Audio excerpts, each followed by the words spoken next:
లైఫ్లో నేను ఎక్స్పీరియన్స్ చేసిన ఒక హారర్ ఇన్సిడెంట్ గురించి మీతో షేర్ చేసుకోవాలి అనుకుంటున్నాను. ఇది నా కాలేజ్ డేస్ అప్పటి స్టోరీ. హాస్టల్ ఫీజెస్ ఎక్కువ అవుతున్నాయని మేము ఒక రూమ్ తీసుకొని ఉంటున్నాము. నాతో పాటు ముగ్గురు అమ్మాయిలు ఉంటారు. ఒక 2-3 మంత్స్ అయితే చాలా హ్యాపీగా ఉన్నాము.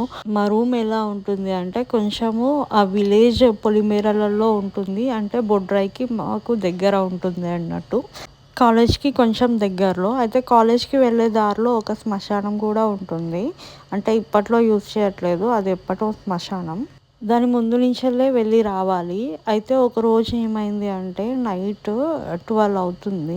స్టూడెంట్స్ ఎలా ఉంటారో నైట్ 12 వరకు అలా చదువుకుంటారు కదా, ఏమన్నా ఇంపార్టెంట్ టాపిక్స్ ఉంటే. సో అదే నేను కూడా చేసా. నైట్ 12 వరకు చదువుకున్నాను. అప్పుడే ఇంకా 12 అవుతుంది కదా అని అన్నీ క్లోజ్ చేసేసి లైట్స్ ఆఫ్ చేసేసి పడుకున్నా. పడుకోగానే నిద్ర రాదు కదా, అందుకే ఇలా సీలింగ్కి వేసి చూస్తూ ఉన్నా.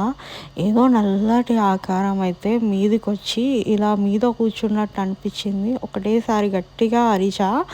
నా అరుపుకి ఇంకా మా ఫ్రెండ్ లేచి ఇంకా గట్టిగా పట్టుకొని, భయపడకు, ఏదో ఆలోచించుకుంటూ ఉన్నావు కావచ్చు, నీకు అలా అనిపించింది అనింది.